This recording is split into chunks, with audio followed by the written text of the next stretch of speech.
นี่นั่งมาบุกชายทายวงพระองค์บุกไทยทายจมูกนั่งมีนิ้วให้นั่งไตรสามน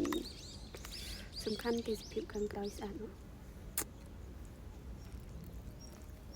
ยามวยสันสอตึกมัวละ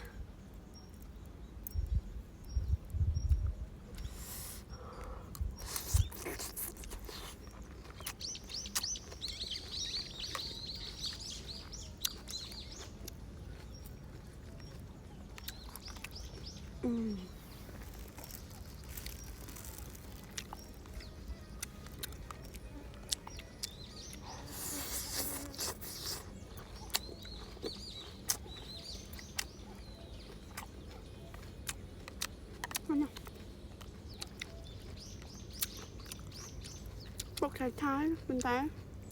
เห็นฉันจึงบอกห้องเด็ก